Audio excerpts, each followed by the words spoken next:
Mine ventilation mining exams के लिए बहुत ही क्रूशियल टॉपिक है। आइदर स्टैट्यूटरी एग्जामिनेशंस हो, डिप्लोमा के एग्ज़ाम हो, डिग्री के एग्ज़ाम हो, जो भी हो उनमें न्यूमेरिकल क्वेश्चंस पूछे जाते हैं। बहुत सारे क्वेश्चंस माइन वेंटिलेशन से रिलेटेड होते हैं। तो इस लेक्चर सीरीज़ में हम लोग सबसे पहले माइन वेंटिलेशन के बारे में डिस्कस करेंगे। कन्वेंशनली हम लोग करते आए हैं, पहले हम थियोरी पढ़ते हैं, उसके बाद हम क्वेश्चंस पे जाते हैं। इस सीरीज़ ऑफ लेक्चर्स में पहले हम लोग थोड़ी सी थ्योरी देखेंगे, उसके बाद हम लोग क्वेश्चंस करेंगे। और हमारा जो लेक्चर्स का पैटर्न होगा वो जनरली क्वेश्चंस पे ज़्यादा डिपेंडेंट होगा, और क्वेश्चंस से ही हम डिस्क्राइब करेंगे, थ्योरी को समझने की कोशिश करेंगे। तो शुरुआत करते हैं करंट एंड वोल्टेज से। जैसे इलेक्ट्रिसिटी में हम लोग सभी लोग फेमिलियर है इलेक्ट्रिसिटी से। इलेक्ट्रिसिटी में करंट और वोल्टेज बहुत ही कॉमन चीज़ है जो डिस्कस की जाती है। और इसके लिए एक लॉ भी है, ओम्स लॉ जिसे बोलते हैं, V is directly proportional to I, V is equals to I R. यहाँ पर देखिए करंट एंड वोल्टेज में एक सिंपल सा सर्किट डायग्राम ड्रॉ कर रहा हूँ।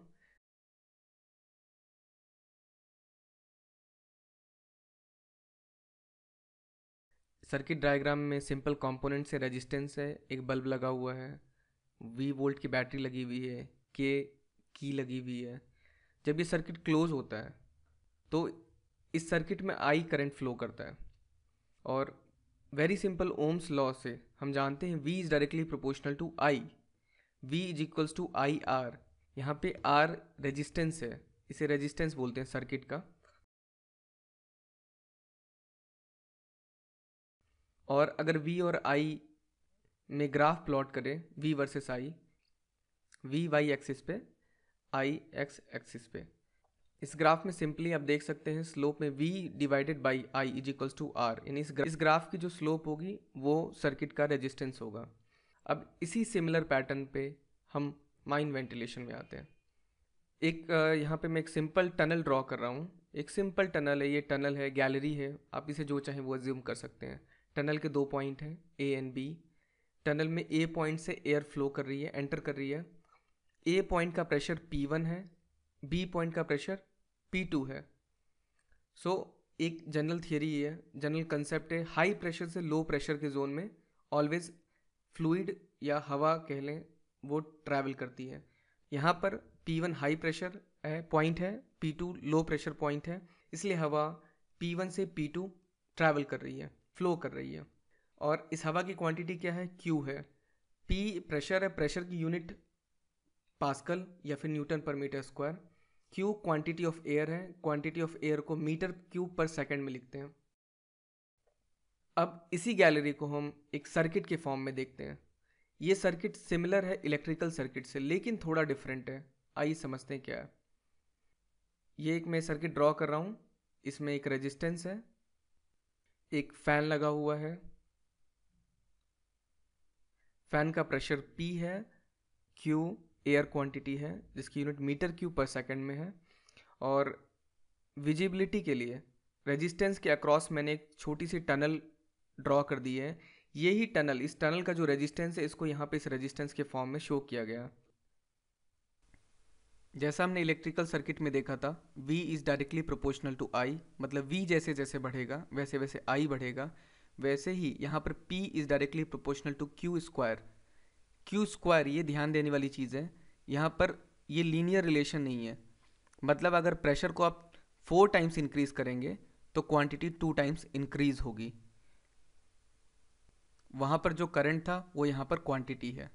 P is equals to R की स्क्वायर एक फाइनल फार्मूला हुआ। ये फार्मूला आपको हमेशा याद रखना है, यही फार्मूला आपको सारे क्वेश्चंस को सॉल्व करने में हेल्प करेगा। Characteristic curve of an airway of mine. Mines की भी कर्व हुआ करती है। अब इस कर्व पे ध्यान देते हैं थोड़ा सा। यहाँ पर एक्स एक्सिस पे हमने Q को प्लॉट किया है, metre cube per second unit है। वाई एक्सिस पे प्रेशर को प्लॉट किया है, P को पास्कल यूनिट है। V एन आई की तरह यहाँ पे स्ट्रेट लाइन ग्राफ नहीं है, यहाँ पर ये पैराबोलिक फॉर्म में है ग्राफ। इस ग्राफ की जो स्लोप होती है वही रेजिस्टेंस होती है। ये ग्राफ आप एक पूरी माइन के लिए प्लॉट कर सकते हैं, एक पूरी गैलरी के लिए प्लॉट कर सकते हैं।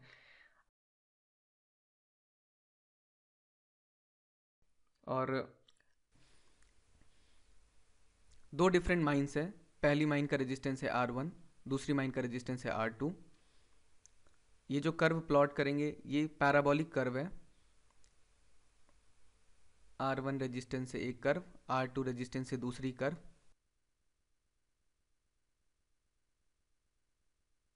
अब हम y एक्सिस पे एक पॉइंट लेते हैं P'। उस पॉइंट को जब हम एक्सटेंड करते हैं तो वो R1 कर्व को एक पॉइंट पे कट करता है, R2 कर्व को दूसरे पॉइंट पे कट करता है। R1 पॉइंट के इंटरसेक्शन को हम x एक्सिस पे प्रोजेक्ट करते हैं, ये x एक्सिस को Q1 पे कट करता है। R2 पॉइंट के इंटरसेक्शन को हम x एक्सिस पे प्रोजेक्ट करते हैं, ये Q2 पे कट करता है। इसका मतलब हुआ P' प्रेशर पे R1 कर्व पे मीन्स R1 गैलरी में Q1 क्वांटिटी फ्लो हो रही है और R2 गैलरी में P' प्रेशर पे Q2 क्वांटिटी फ्लो हो रही है। इसको फॉर्मूले में लिख सकते हैं हम लोग, P' is equals to R1 Q1 square and P' is equals to R2 Q2 square. दोनों ही गैलरी के लिए फॉर्मूला एप्लीकेबल होगा। जब इन दो इक्वेशंस को हम कंपेयर करते हैं तो इजीली हम ऑब्जर्व कर सकते हैं Q2 is greater than Q1, so R1 is greater than R2। ये इंटरप्रेट कर सकते हैं यहाँ से। इसका मतलब हुआ ज़्यादा रेजिस्टेंस होगा तो कम क्वांटिटी फ्लो करेगी, कम रेजिस्टेंस होगा तो ज़्यादा क्वांटिटी फ्लो करेगी। फिर से एक बार फॉर्मूले को देखते हैं, P is equals to RQ square. अगर क्वांटिटी निकालनी हो Q is equals to square root of P by R। मतलब अगर आपको माइन में क्वांटिटी, एयर क्वांटिटी बढ़ानी हो तो आपको प्रेशर को बढ़ाना पड़ेगा। Q को डबल करने के लिए प्रेशर को 4 टाइम्स करना पड़ेगा। ये जो एंटिटी R है ये कांस्टेंट होती है किसी भी पर्टिकुलर माइन के लिए, पर्टिकुलर गैलरी के लिए, प्रोवाइडेड ये चेंज हो सकती है, उसके कुछ केसेस हैं। नेक्स्ट हम देखते हैं कि जो रेजिस्टेंस है वो किन किन चीज़ों पर डिपेंड कर सकता है।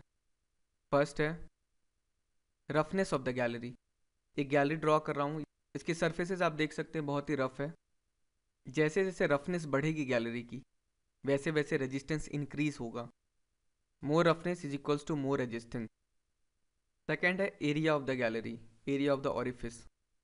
यहाँ पर मैं एक गैलरी ड्रॉ कर रहा हूँ जो स्टार्टिंग में वाइड ओपन है, आगे जाके गैलरी नैरो हो जाती है। जब भी एयर फ्लो करती है ऐसी गैलरी से तो जहाँ पर एरिया कम है उसे एयर को पास होने वहाँ पे ब्लॉकेज मिलता है। इसकी वजह से एयर फ्लो नहीं कर पाती। गैलरी के ऐसे शेप की वजह से रेजिस्टेंस इंक्रीज होता है किसी भी एयरवे का, किसी भी माइन का। अगर एरिया ज़्यादा बड़ा होगा तो रेजिस्टेंस कम होगा, क्वांटिटी ज़्यादा फ्लो करेगी। नेक्स्ट है बेंड्स, शॉक लॉसेस। यहाँ पर एक गैलरी ड्रॉ कर रहा हूँ जिसमें बेंड है और एक सिमिलरली एक दूसरी गैलरी है जो स्ट्रेट है। स्ट्रेट गैलरी में जब भी एयर फ्लो करती है तो मिनिमम रेजिस्टेंस मिलता है और जब भी किसी बेंड्स के थ्रू एयर फ्लो करती है तो उसे शॉक लॉसेस मिलते हैं।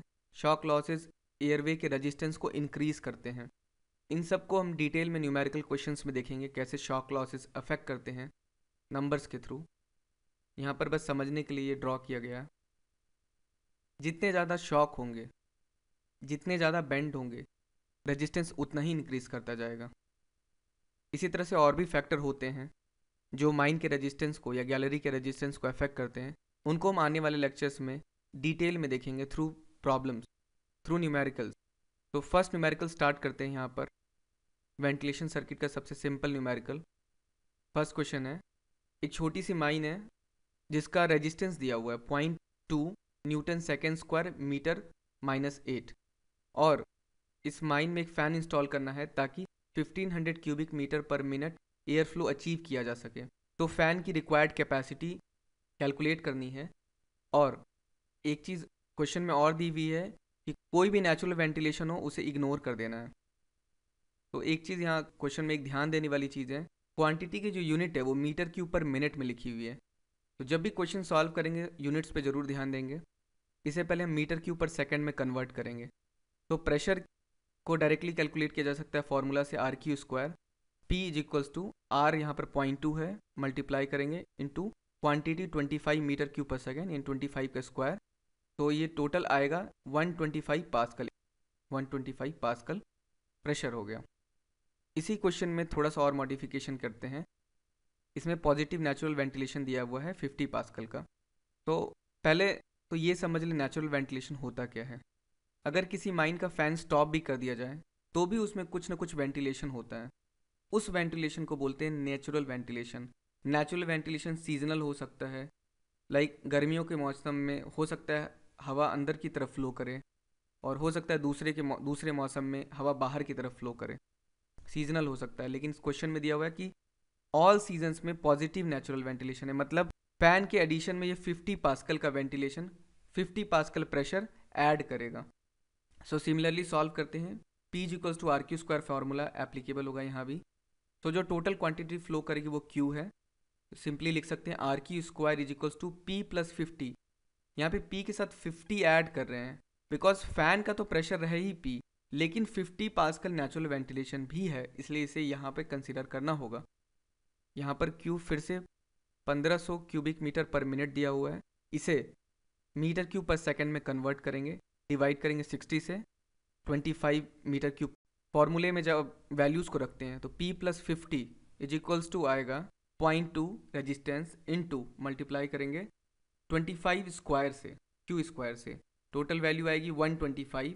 P plus 50 is equals to 125, P is equals to 125 minus 50 तो आएगा 75 पास्कल। मतलब यहाँ पे हमने देखा नेचुरल वेंटिलेशन अगर है तो फ़ैन लोअर कैपेसिटी का लगाना पड़ रहा है। इसी तरह से आने वाले लेक्चर्स में हम और भी कंसेप्ट्स डिस्कस करेंगे, समझेंगे।